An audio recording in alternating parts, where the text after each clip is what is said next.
येथील कुठलाही सभागृह कमी पडला.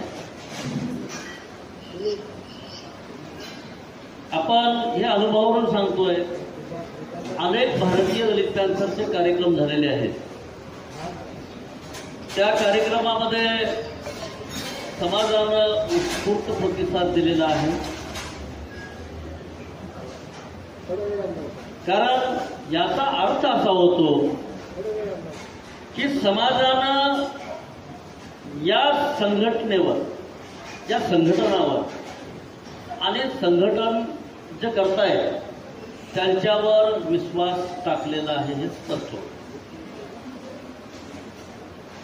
अहमदपूर चाकूर विधानसभा निवडणुकीच्या दृष्टीनं भूमिका स्पष्ट करण्यासाठी आपण सर्वजण या ठिकाणी उपस्थित झाला, त्याबद्दल भारतीय दलित पॅन्थरच्या या सर्व पदाधिकाऱ्यांच्या वतीनं मी आपल्या सर्वांचं हार्दिक स्वागतही करतो आणि आभारी मानतो. मंचावर बालाजी कोकाटे सर आहेत, भालेराव साहेब आहेत, सुनील क्षीरसागर आहेत, जिल्हा संयोजक आहेत, प्राध्यापक बालाजी आचार्य भारतीय दलित पॅन्थरचे मार्गदर्शक आहेत, बबन याने हरिश्चंद्र वाघमारे आहेत, महादेव बनसुडे अहमदपूरचे आहेत, प्रमुख आहेत, बळीराम कांबळेजी आहेत, वयस्कर आहेत, जुने पॅन्थर आहेत, सुभाषराव आहेत, अनेक मंडळी अप्पाराव आहेत, पुन्हा सर्वच मंडळी या ठिकाणी आहेत. सगळ्यांचे नाव उल्लेख करणं जरा थांबतो इथं, कारण वेळ ज्या जाईल आता सगळ्यांचे म्हणजे लक्ष दुसरीकडे आहे. या ठिकाणी अनेक कार्यकर्त्यांनी या ठिकाणी आपल्या भूमिका मांडलेल्या आहेत. भारतीय दलित पॅन्थरने निवडणुकीच्या संदर्भात कुठली भूमिका मांडलेली नाही. प्राध्यापक बालाजी आचार्य सरांनी या ठिकाणी स्पष्ट केलेलं आहे की भारतीय दलित पॅन्थर हे संघटन एवढ्यासाठी निर्माण झालेलं आहे की ते निवडणुका लढवत. कारण भारतीय दलित पॅन्थरचं एकमेव काम आहे की जे सरकार, जे प्रशासन भारतीय संविधानाने दिलेले हक्क अधिकार जर देत नसेल तर ते अधिकार मिळवण्यासाठी लोकशाही मार्गाने मिळवून घेण्यासाठी तयार झालेलं हे संघटन आहे. आणि शक्यतो अन्यायाच्या विरोधात खंबीरपणे प्रतिकार करण्यासाठी तयार झालेले हे संघटन आहे. 1972 सालीचं हे संघटन रिपब्लिकन ऐक्यामध्ये विलीन झालं. त्याच्यानंतर समाजाला या संघटनेची गरज पडली, म्हणून आम्ही महाराष्ट्रातले जाणीमानी विचारवंत एकत्र आलो आणि त्यांच्या माध्यमातून आम्ही हे संघटन सुरू केलेलं आहे. गेल्या 1 वर्षापासून संघटन सुरू आहे. आता हे संघटन आम्ही पूर्वीसारखं अडाणी संघटन ठेवणार नाही. पूर्वी संघटन मोठं होतं कारण माणसं अज्ञान होती, पण हे संघटन, हे चळवळ फार श्रीमंत होती. आता झालंय असं, माणसं मोठी झाली, श्रीमंत झाली, पण चळवळ मात्र गरीब झाली. आता या चळवळीला आपल्याला मोठं करायचे, श्रीमंत करायचे. पूर्वी ताकदीवर होतं, आता ताकदीवर नाही, बुद्धीवर आपल्याला हे संघटन पुढे घ्यायचं. कारण प्रत्येक कार्यकर्ता प्रशिक्षित झाला पाहिजे, अज्ञान राहिला नाही पाहिजे. इथल्या प्रस्थापितांना हेच अपेक्षित आहे की आपले कार्यकर्ते अडाणी राहिले पाहिजे. म्हणून आम्ही आता ठरवलंय प्रत्येक कार्यकर्त्याला प्रशिक्षित करायचंय आणि प्रशिक्षित करून पुढे फेस करायला पुढे आणायचं. या दृष्टीने संघटन चालू आहे. अशामध्येच निवडणुका लागल्या. निवडणुका लागल्यानंतर आम्ही काय करायचं? भारतीय दलित पॅन्थरचा तरी अजेंडा नाही निवडणूक लढवणं, कारण हे संघटन आहे. आपला उमेदवार तर नाही. मग नेमकं आपण काय करायचं? आम्ही ही भारतीय दलित पॅंथरची कोर कमिटी बसली आणि त्या कोर कमिटीमध्ये आम्ही असं ठरवलं की गेल्या 10 वर्षापासून या महाराष्ट्रामध्ये आणि भारतामध्ये भारतीय संविधानाने दिलेले हक्क, आरक्षण आणि सवलती या हळूहळू आपल्यापासून काढून घेतल्या जात आहेत. भारतीय संविधानानं दिलेलं संरक्षण आपल्याला या देशामध्ये मिळत नाही. आपल्याला आता म्हणायची वेळ आली की कुठं आहे आमचं आरक्षण आणि ज्या बाबासाहेबांनी आम्हाला दिलेलं संरक्षण ते का मिळत नाही संरक्षण, ते आता म्हणायची वेळ आलेली. आपण दररोज पेपर वाचतो, पेपर उघडला तर आपल्याला कळेल, टीव्हीची बातमी बघितल्यावर कळेल कुठे ना कुठे अत्याचार झालेला आहे. कुणाला ना कुठं कुणीतरी मारलेलं आहे, कापलेलं आहे, तोडलेलं आहे, जाळलेलं आहे, कुणावर बलात्कार झालेला आहे, चिमुकलेलं असणं सोडलेलं नाही, अनेक प्रकार आपल्याला पाहायला मिळत आहे. परंतु गेल्या 95 पासून आजपर्यंत याचा प्रतिकार करण्यासाठी कुणी पुढे येत नाही आणि दिसत नाही. प्रत्येक आपल्या समाजाचा नेता निवडणूक लढवण्याच्या मागे आहे. निवडणूक तर लढवलीच जावी, कारण बाबासाहेबांनी सांगितलं होतं की जा तुमच्या घराच्या भिंतीवर लिहून ठेवा, तुम्हाला या देशाची शासनकर्ती जमात नाही. कारण शासनात आणि प्रशासनात गेल्याशिवाय आपले प्रश्न सुटत नाही. पण पर्यायानं एक गोष्ट मात्र निश्चित आहे की बाबासाहेबांनी मरणोत्तर एक सूचना केलेली होती. बाबासाहेब म्हणाले होते की या देशातल्या लोकांच्या डोक्यातली जात ही जाणार नाही. म्हणून बाबासाहेबांना सुद्धा या देशातल्या लोकांनी निवडून जाऊ दिलं नाही आणि हीच भावना आजही आहे. मग आता सरकारमध्ये आपल्याला जाऊ देत नाही तर आपल्या पुढे प्रश्न आहे, संविधानाने दिले हक्क कसे मिळतील आणि ते मिळवायचे. त्यासाठी आपल्याला हे संघटन करायचं आहे. त्या माध्यमातून आपलं हे संघटन चालू आहे. निवडणुका लागल्या मग आम्ही 10 कलमी कार्यक्रम सुरू केला. सध्याचं सरकार आहे, सरकार कुणाचंही असू द्या, पण ज्या सरकाराने काय काय केलं हे आपल्यापुढे ठेवणं गरजेचं आहे. अनेक कार्यकर्त्यांनी आपली मनोगत या ठिकाणी व्यक्त केली. त्या कार्यकर्त्यांचं मला स्वागत करावं वाटतं. इथं 2 कार्यकर्त्यांनी आपलं मनोगत व्यक्त केलं की आम्ही खोल्यानं एक कार्यकर्ते आहोत, परंतु समाजाची मिटिंग आहे, याच्यापुढे आम्हाला बाकी कोणाचं काही देणं घेणं नाही. हा स्वागतार्ह निर्णय आहे. त्यामुळे सुनीलने सुद्धा तोच विचार मांडला, तोही विचार स्वागत आहे. कारण आज पाहतो आपण समाजाच्या प्रश्नाकडे कोणाचं देणं घेणं राहिलेलं नाही. सुभाषने सांगितलं, अनेक एकाने सांगितलं की अहमदपूर सातूर विधानसभामध्ये निवडणुकीच्या दरम्यान 2 मिटिंगा लागल्या.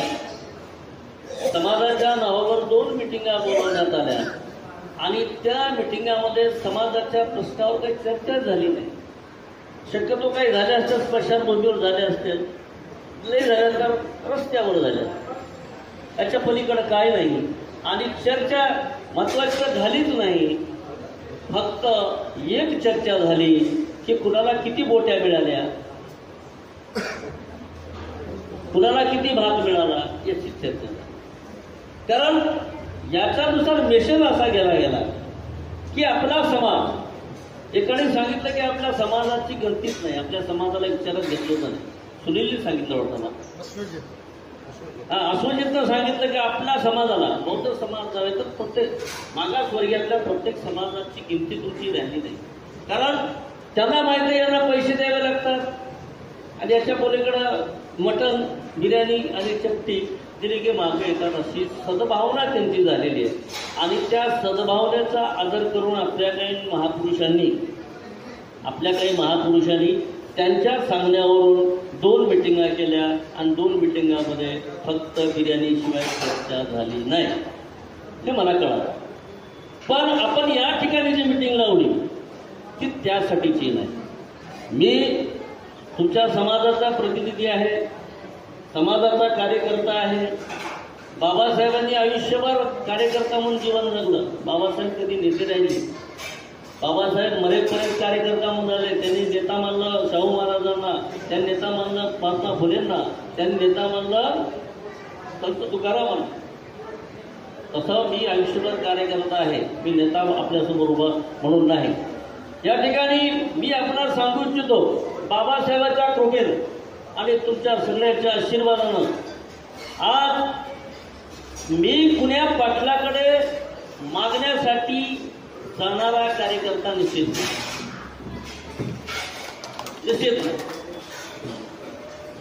त्यांनी कुणाच्या उमेदवाराकडून पैसे आणून बिर्याणी खाऊ घातली असेल, पण मी स्वाभिमानानं तुम्हाला सांगतो, आचार्य सरांनी सांगितल्याप्रमाणे तुम्ही महिन्याची तारीख ठरवा, एका महिन्याला जमा व्हा, आपापल्या भागातील कार्यकर्त्याचे प्रश्न मांडा, त्या प्रश्नाची विल्हेवाट कशी लावायची ठरवा, महिन्याला एकत्र जमा, सर्वांनी एकमेकाचं सुखदुःख मांडा आणि मांडण्यासाठी एक तारीख ठरवा.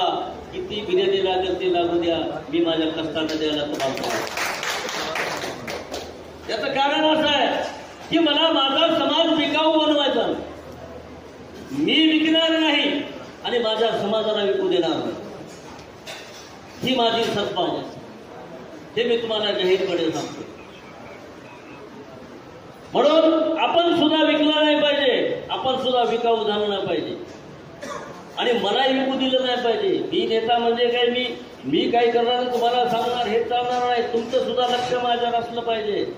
मी काय करतो आहे, मी कुणाच्या इशाऱ्यावर नाचतोय, मी कुणाच्या इशाऱ्यावर काय करतोय, कुणाचं आणतोय, कुणाला देतोय, हे तुम्ही सुद्धा चाणाक्ष गोष्टीला लक्ष ठेवलं पाहिजे. कारण माझ्यासारख्या नेत्याला, कार्यकर्त्याला सुधारणारे तुम्हीच आहात. बाबासाहेबांनी तुम्हाला अधिकार दिलेला आहे. भारतीय दलित पॅन्थरच्या माध्यमातून सगळ्या नेत्याला एकत्र करण्याचं काम कार्यकर्त्यांनी केलेलं आहे. सगळ्यांचे कपडे फाडून रिपब्लिकन ऐक्यामध्ये आणलेलं आहे.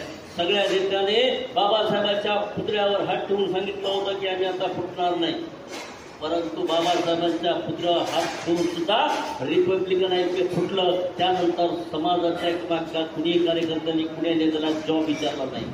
म्हणून आता माझ्यासारखा नेता असो, कार्यकर्ता असो, कुणी असो, सरकार असो, आमदार असो, खासदार असो, प्रशासन कुणी असो, त्याला जॉब विचारण्यासाठी तुम्हाला तयार झालं पाहिजे, तुम्हाला सज्ज झालं पाहिजे आणि ते तयार तुम्हाला करण्यासाठी जबाबदारी भारतीय दलित पॅन्थरला घेतली. भारतीय दलित पॅन्थरचं संघटन तुम्हाला माहीत असावं. भारतीय दलित पॅन्थरचं संघटन आज मराठवाड्यामध्ये सुरू झालेलं आहे.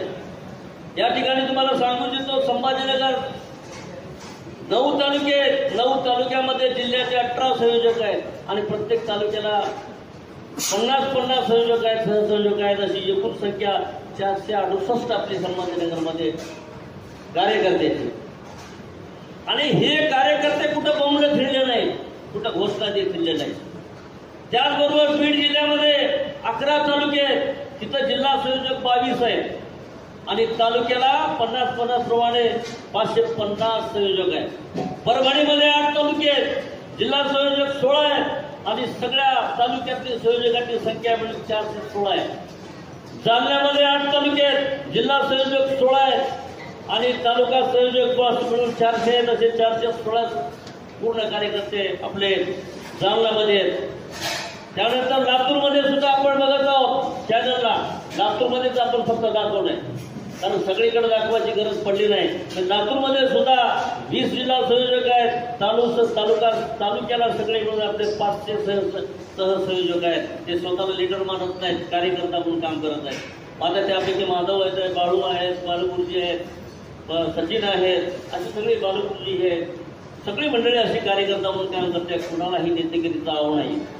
नांदेड जिल्ह्यामध्ये 16 तालुके आहेत, जिल्हा संयोजक 22 आहेत, सहसंयोजक 640 आहेत, असे एकूण 672 आहेत. अमरावतीमध्ये 28 जिल्हा संयोजक, तालुका संयोजक 566 आहेत आणि एकूण संख्या 588 आहे. बुलढाण्यामध्ये 13 आहेत, 13 तालुक्यात जिल्हा संयोजक 26 आहेत आणि तालुका संयोजक असे मिळून 520 546 आहेत. म्हणजे आपल्या मराठवाडा विभागामध्ये प्रशिक्षित 3700 36 प्रशिक्षित कार्यकर्ते ते कुणीही नेतृत्व करत नाहीत किंवा कुठं फुटू लावून मिरवत नाहीत. आणि बुलढाणा अमरावतीमध्ये एकूण 1134 पदाधिकारी काम करत आहेत. अशा पद्धतीनं हे आपलं काम आहे भारतीय दलित क्रांतीचं. भारतीय दलित क्रांती याच्या पलीकडं मिरवण्याचं काम करत नाही ही एकमेव भारतीय दलित क्रांती आहे. काही लोकांनी माझ्यावर टीका केली, भारतीय दलित क्रांतीवर टीका केली. ज्यांचं भारतीय दलित क्रांती घराच्या बाहेर नाही निघालं आणि निघाला असेल तर ते दारूच्या दुकानात असेल, याच्या पलीकडे गेलं तर क्लबच्या दुकानात असेल, याच्या पलीकडे नाही. आणि ज्यात माझ्या चळवळीचं आयुष्य जेवढं आहे तेवढं माझ्या विरुद्ध बोलणाऱ्याचं जन्मापासूनचं आयुष्य नाही. पण मी त्या बोलणाऱ्यावर टीका करणारा व्यक्ती नाही, कारण मी समाज मान्य कार्यकर्ता आहे. नेता समाजाला मान्य आहे. मी चुकलो तर समाजामध्ये जाहीरपणे माफी मागणारा कार्यकर्ता आहे. मी कुणाला माझं मत लादणारा माणूस आहे. म्हणून या ठिकाणी भारतीय दलित क्रांतीचे सगळे कार्यकर्ते अशा पद्धतीचे आहेत. म्हणून या ठिकाणी आपल्या सर्वांना या ठिकाणी यासाठी बोलवलं आहे की जो काही विचार असेल, जे काही ठरवायचं असेल ते आपण सर्वांनी एकत्रित ठरवावं. या ठिकाणी कुणाचा विचार लादायचा नाही, कुणाच्या इशाऱ्यावर आपल्याला काम करायचं नाही. कारण भविष्यामध्ये समाज नेत्यापेक्षा किंवा कार्यकर्त्यापेक्षा किंवा कुठल्या उमेदवारापेक्षा जर कोण मोठा असेल तर तो समाज मोठा आहे. समाजापेक्षा कुणीही मोठा या महाराष्ट्रात नाही किंवा देशात नाही. आणि जो समाजाला मानत नाही तो निश्चितच दलाल असेल, तो निश्चितच लाचार असेल, तो निश्चितच बडवा असेल. कारण समाजाप्रती जे काही करायचं आहे ते समाजाप्रती करायचं आहे. म्हणून या ठिकाणी आपला सर्वांचा विचार घेण्यासाठी आपण या ठिकाणी थांबून आलेलो आहोत. आता काही निवडणूक व्यक्तीला अनेक उमेदवार आहेत. निवडणुकीच्या बाबतीत बोलायचं झालं तर आम्ही एक मुद्दा ठरवला बाळासाहेबजी. हे जे 10 कलमी कार्यक्रम आहे आम्ही बारकाई निरीक्षण केलं. पहिला मुद्दा आहे माझा असं की विद्यार्थ्यांना सर्व प्रकारचे शिक्षण प्रशिक्षण मोफत दिलं जावं. महागाई निर्देशांकानुसार विद्यार्थ्यांच्या शिष्यवृत्तीत वाढ करण्यात यावी आणि शिष्यवृत्तीमधून केली जाणारी शैक्षणिक फीस वसुली थांबवण्यात यावी आणि बेकारांना भत्ता देण्यात यावा. बघा, शिक्षण आता सोपं राहिलं नाही, शिक्षण आता मोफत राहिलं नाही. शिक्षणाला पैसे लागत आहेत, शिक्षणाला पैसे लागत आहेत. आपल्या आता लहान मुलं शिकायचे असेल पैसे कुठून द्यायचे, कुठून भरायचे? संविधानानं शिक्षण मोफत द्यायला सांगितलंय, पण इथल्या सरकारांना अनेक शाळा खाजगी काढून त्याकडं सगळ्या सुविधा दिल्या जातात, तिकडं शिक्षण दिलं जातं चांगलं. सरकारी शाळा मात्र ओस पडत आहे. हा गांभीर्याने विचार नाही का? शिक्षण मोफत जावं यासाठी आम्ही मागणी केलेली आहे आणि विद्यार्थ्यांना शिष्यवृत्ती दिली जावी ते प्रश्न आहेत. त्याचबरोबर कर्मचाऱ्याच्या बाबतीत, कर्मचाऱ्यात जरी आपले विद्यार्थी शिकले तरी शिक्षण भरती नाही. बाळासाहेब, शिक्षण भरती गेल्या 11 वर्षापासून मत आहे. पोरं शिकतायत 11 वर्षापासून बेकार आहे. ती भरती कधी करावी, तो बॅकलॉग भरण्यात यावा याच्याविषयी कोणी आमदार बोलत नाही. रस्त्यावरले आंदोलन बंद आहेत.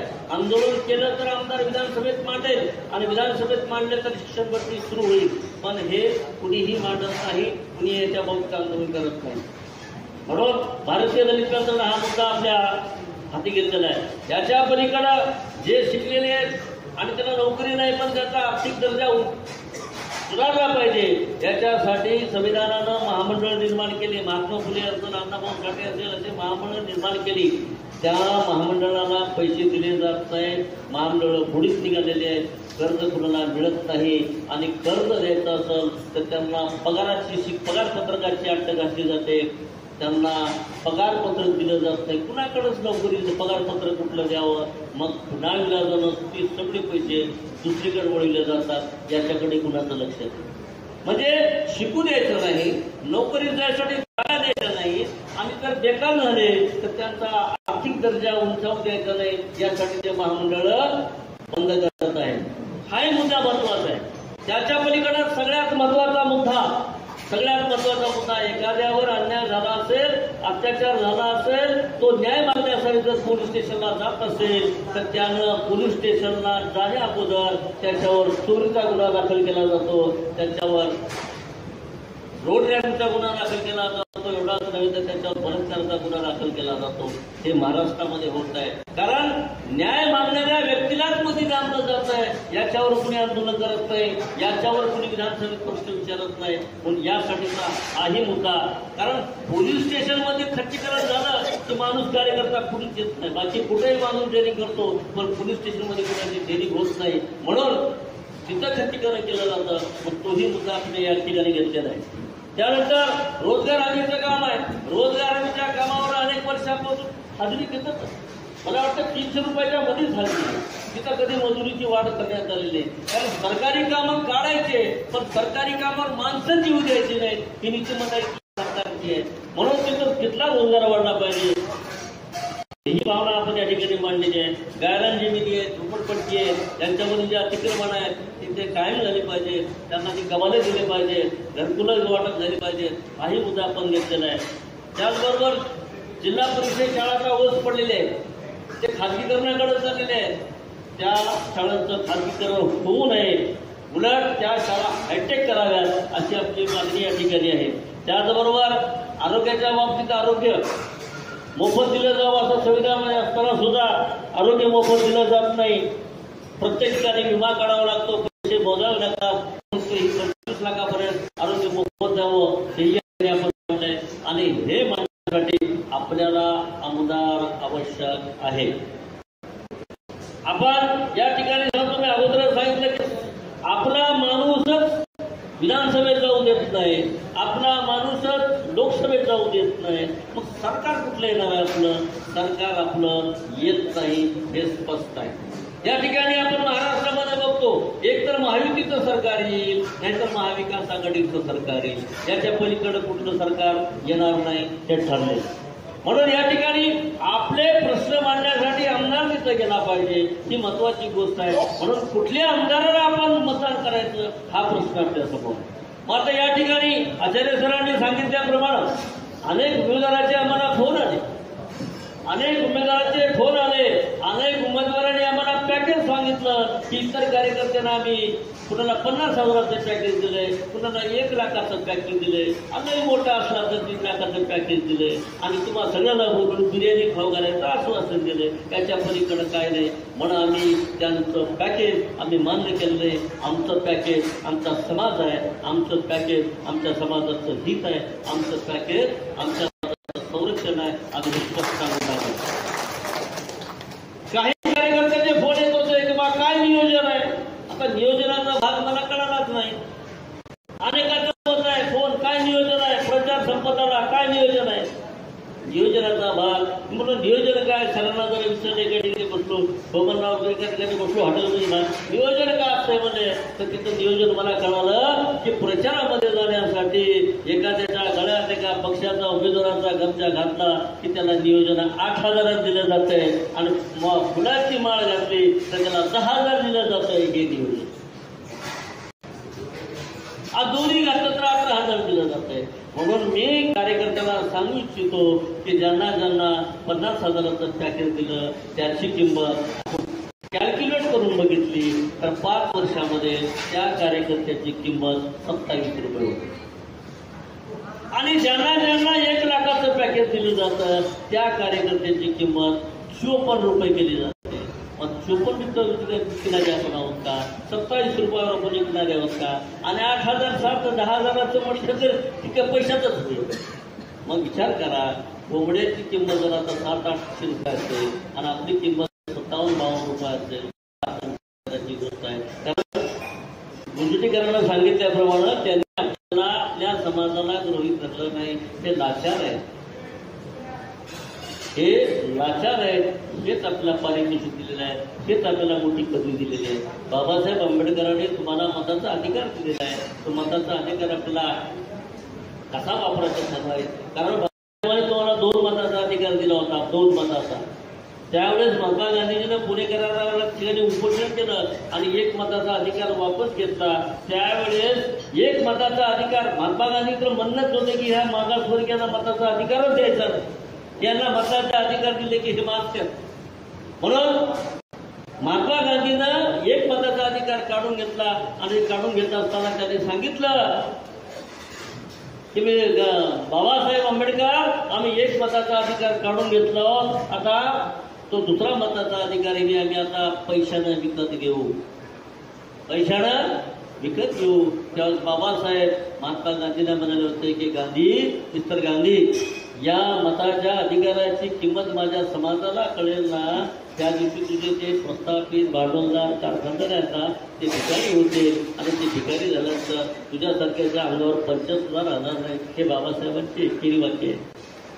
मग तो मताचा अधिकार बाबासाहेबांनी तुम्हाला मिळवून दिला, त्या मताच्या अधिकाराचा आपण कसा वापर करायचा हे आपण ठरवायचंय. बाबासाहेबांनी तर मताचा अधिकार तुम्हाला एका आपल्या बहिणीच्या इज्जती समान अधिकार म्हटलंय बाबासाहेबांनी, तुझ्या आईच्या इज्जती समान मताचा अधिकार बाबासाहेबांनी म्हटलंय, नाहीतर याच्या पलीकडे जाऊन तुझ्या बायकोच्या इज्जतीचा अधिकार म्हटलंय, नाही तर लेकीच्या इज्जतीला. एवढं तुम्हाला गांभीर्यानं सांगून सुद्धा जर आपण काही नियोजन आहे का म्हणत असाल तर मग मात्र तुम्ही गांधीचे आहात का बाबासाहेबांचे आहात तुम्ही ठरवायचं. कारण तुम्ही जर डॉक्टर बाबासाहेब आंबेडकरांचे वारस म्हणत असाल तर गांधीच्या विचारांना तुम्ही मतदान विकत असाल, गांधीच्या विचारांना तुम्ही लाचारी पटकत असाल, तर गांधीच्या विचारांना तुम्ही पैशावर विकत जात असाल तर तुम्ही आंबेडकरवादी होऊ शकत नाही. तुम्ही गांधीवादीच राहा, आमचं काही म्हणणं नाही. कारण ज्याला ज्याला बाबासाहेब समजला त्यांनी स्वाभिमानच जगायचे आणि स्वाभिमान बघायचे. आता राहिले निवडणुकीचे 20 तारखेला मतदान आहे. आपण आपला आमदार जाऊ शकत नाही, कारण ज्या ज्या ठिकाणी आपण प्रयोग करून बघितलं, बहुजन समाज पार्टीचा प्रयोग करून बघितला, भारी बहुजन महासंघाचा प्रयोग करून बघितला, रीडारोसचा सुद्धा प्रयोग करून बघितला. लांब जाण्यापेक्षा त्यांनी आपले मतं घेतली, पण आपल्या माणसाला मतं त्यांनी दिली नाही. हे तुम्हाला ज्ञात असावं. आपल्याला एवढ्यासाठी बोलवलंय, जरांगे पाटलांनी आपल्या समाजाला एकत्र केलं आणि समाजाला सांगितलं की आम्ही निवडून देणारे आहोत आणि आम्ही पाडणारे सुद्धा आहोत. जरांगे पाटील जर 1-2 वर्षामध्ये भूमिका घेतोय तर तुम्ही तर बाबासाहेबांच्या औलादी आहात. तुम्हाला हे ठरवावं लागेल की माझा समाज, माझं संघटन हे माझ्या समाजाचं संघटन आहे, की माझा समाज आहे. जो माझ्या समाजासाठी काम करेल त्याला आम्ही विधानसभेत पाठवू, जो माझ्या समाजासाठी काम करणार नाही त्याला आम्ही घरी बसू. ही भूमिका तुम्हाला ठरवावं लागेल. राहिली गोष्ट कुणाच्या पाठीमागं जायचं, आपली भूमिका स्पष्ट आहे. आम्ही कुणाच्या मागं जाणारे नाही. आम्हाला फोन आलेले फोन येत असतील, पण आम्ही भूमिका ठरवली की समाज त्यांना आपण बोलूया, त्याच्या पुढे हा प्रश्न मांडूया. म्हणून आम्ही आपल्या सर्वांना बोलवलेलं आहे आणि हे आमच्या समाजाच्या मागण्या आहेत. या समाजाच्या मागण्या जो कोणी भविष्यामध्ये विधानसभेत मांडण्याचा प्रयत्न करेल त्याच्यासोबत जाऊया असा आपला विचार आहे. आम्ही कुणाला काही सांगितलं नाही, आम्ही कुणाला काही बोललो नाही, आम्ही कुणाला काही ठरवलं नाही. मग जो कोणी विचार करेल, जो कोणी विचार करेल, आता विचार करण्यासाठी किती उमेदवार आपल्या इथं काय 10-20 रुपये 20 उमेदवार असतील ते 20 उमेदवार काय निवडून घेण्यासारखे नसतात, 2-3 निवडून घेण्यासारखे असतात. आता या सगळ्या उमेदवारांची हिस्ट्री पाहता एकाने कुठेतरी कुठे म्हणलं बा, आपल्या बालाजी ढवळे सरांनी म्हणले की बा फलाना उमेदवार भाजपच्या युतीमध्ये आहे, फलाना उमेदवार भाजपकडे जाणार आहे, फलाना उमेदवार भाजपमध्येच होता. आता कोण काय करेल बालाजीराव याचा पता नाही. आपण बघितलं, आपण झोपीत उठून उठलो नाही तर पहाटेच्या पद्धती झाला का? आपण पुन्हा दुसऱ्याच कशाला सांगा मला सांगा. हे बघा, निवडणुकीच्या अगोदर आपल्या नेत्याने मराठ्याला बाजू दिली आणि निवडणुकीच्या नंतर ओबीसीला पाठिंबा दिला. आता कुणाचे आपण हे ठरव, म्हणजे आपली भूमिका स्पष्ट नसल्यामुळं, स्पष्ट बोलत नसल्यामुळं आपल्याला एक ठरवावं लागेल. समाजाच्या हितासाठी जो पुढाकार घेईल त्याच्यासाठी आपण सगळेजण जाऊया. तुम्ही म्हटलात तर जाऊया, नाही तर आपण सगळेजण ठरवा. आपल्याला एकही उमेदवार मान्य नाही. आपलं काम करत असेल तर एकही उमेदवार मान्य नाही, तर ते उमेदवार नकार करण्यासाठी नोटा एक बटन असते. नोटा म्हणजे पैसे नाही, नोटा एक बटन असते की आम्हाला उमेदवार मान्य नाही. तो एक अधिकार आहे, तो या अधिकार आपल्यासाठी आहे, तो पर्याय आहे. 20 तारखेला मतदान आहे. सुनीलराव, अजून वेळ गेलेली नाही.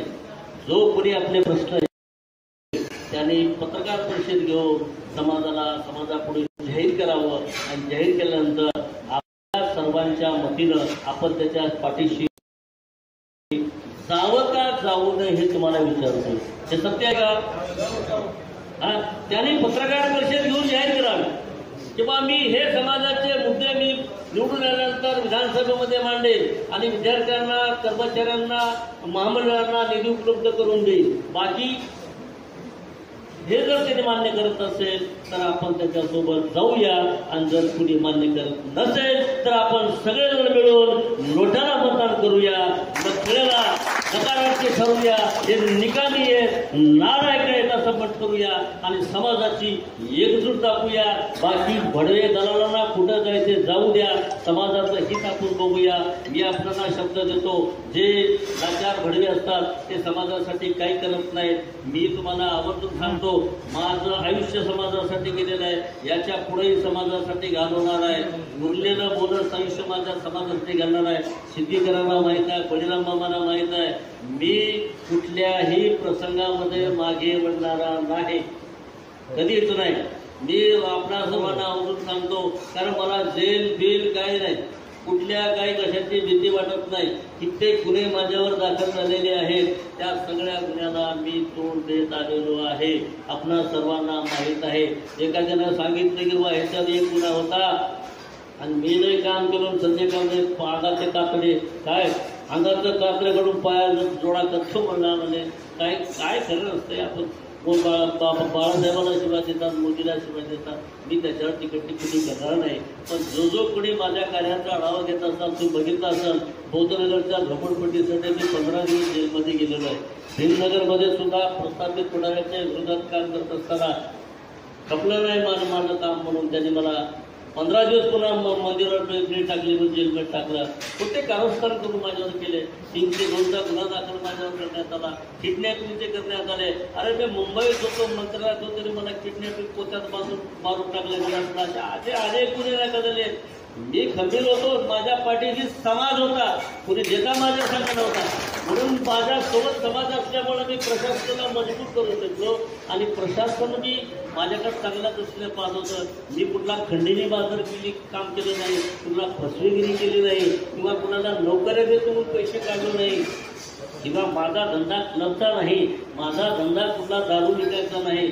माझं काम समाजाला शहाणं करण्याचं काम आहे. मी शहाणं करत राहिलंय. दर दिवसाही करेन, रात्रीही पिटी ढोलकी घेऊन भजनातून करेन, पण समाजाला शहाणं करण्याचं काम मी करणार आहे. म्हणून मी माझ्या समाजाशी बांधील आहे. मी कुण्या पुढाऱ्याशी बांधील नाही, कुण्या हरामखोर पाठीत पटवायला बांधील नाही. मी माझ्या समाजाशी बांधील आहे. समाज मला जे सांगेल ते मला मान्य असेल. समाजाच्या सांगण्यावर मी काम करणार आहे. मी समाजाला आदेश देणार नाही किंवा समाजाला मी सांगणार नाही. आचार्य असतील, बाबासाहेब असतील, माधव असतील, हे सगळे कार्यकर्ते असतील, हे समाज आहे. हे माझा समाज आणि माझं संघटन म्हणून काम करणार आहे. या संघटनाचा मालक तुम्ही आहात, या संघटनेचा चालक तुम्ही आहात. त्याच्यामुळं तुम्ही जे सांगाल ते आम्ही करणार आहात. उमेदवार येतील जातील, निवडणुका येतील जातील, याच्याशी देणे घेणे नाही. तर समाज मोठा आहे. समाजासाठी जो काम करेल त्याच्यासाठी आपल्याला काम करायचं आहे. एवढे या ठिकाणी सांगू इच्छितो. आपण सर्वांनी मला जाहीर सांगावं, आम्ही सर्वांनी निर्णय असा घेतलाय, तुमच्या साक्षीनं सगळ्यांचं ऐकून घेतो की जो कोणी या मागण्या पत्रकार परिषदेमध्ये जाहीर करेल त्याला आपण पाठिंबा देऊ आणि तो पाठिंबा 17 तारखेपर्यंत आपण जाहीर करू. 17 ते 18 तारखेपर्यंत जाहीर करू अशी मी आपणास ग्वाही देतो. आणि दुसरी ग्वाही देतो की मी कुणाच्या आमिषाला बळी पडणार नाही, की मी कुणाचा लाचार होणार नाही, मी कुणाचा दलाल होणार नाही, मी कुणाचा भडवा होणार नाही आणि मी तुमचा समाजाचा विश्वासघात आजपर्यंत केलो नाही आणि भविष्यातही करणार नाही. म्हणून ही या ठिकाणी ग्वाही देतो आणि आपलं या ठिकाणी लांबचा कार्यक्रम या ठिकाणी थांबवतो. आपल्याला विनंती करतो, अजून परत एकदा सांगतो की आपला बाबासाहेब बघा, बाबासाहेब सुद्धा बुटात होते. बाबासाहेबांना खायला मिळत नव्हतं, बाबासाहेबांना कपडा मिळत नव्हता, पण बाबासाहेब स्वाभिमानानं ताईट राहिलेत नाही. म्हणून आपण एक ताईट राहायचं. तुमच्या आशीर्वादानं आपण आज उपाशी भरत नाही. तुमच्या आशीर्वादानं आपलं संघटन चालवायला अनेक कार्यकर्ते आपल्या सोबत आहेत. अनेक समाजाचे दानशूर व्यक्ती आपल्या सोबत आहे, आपण त्याचं नाव सांगू शकत नाही. कारण जे दान देतात त्यांना त्रास केला जातो, त्यांना परेशान केलं जातं, म्हणून त्याचे नाव आपण सांगू शकत नाही. पण जे काही करतील ते समाजाचं असेल आणि समाजाच्या कष्टातून असेल, समाजाच्या हितातून असेल. म्हणून आवर्जून सांगू देतो, भविष्यात कुठेही मिटिंग घ्या, समाज आपल्या पाठीशी आहे. कुठेही आपल्याला खायला प्यायला नाही, खायला कमी पडणार नाही, प्यायचा विषय नाही. समाज आपल्या सोबत असल्यावर आपण कुठंच कमी पडत नाही. बाबासाहेबांसारखं काही राज्याचा म्हणजे हे नाही, आपण तत्पर आहोत, तयार आहोत. आज पहिले मिळत नव्हतं, आता खायला सरत नाही आपल्याला, एवढं खायला आहे. यांच्या आजच्या एका भिनेगावात नव्हता, आपण रोज मटण खातो, दररोज मटण खातो, पुढे आठवड्याला खात असेल तर रोज खातो, पण मटण खातो आपण. अशा मटणाच्या आदेशाला बळी पडू नये. मी पडणार नाही, आपण पडणार नाही, याची आपण ग्वाही देऊ. बाबासाहेबांची शपथ खाऊया आणि समाजाच्या हितासाठी काम करूया, पुढे जाऊया. निवडणुका येतील, निवडणुका जातील, परंतु आपल्याला भविष्यात पुढे जायचे. तुम्हाला तात्पर्य सांगतो, घोटाळा हत्याकांड इथं झालेला आहे. घोटाळा हत्याकांडाचे जबाबदार कोण आहे हे मला माहीत आहे.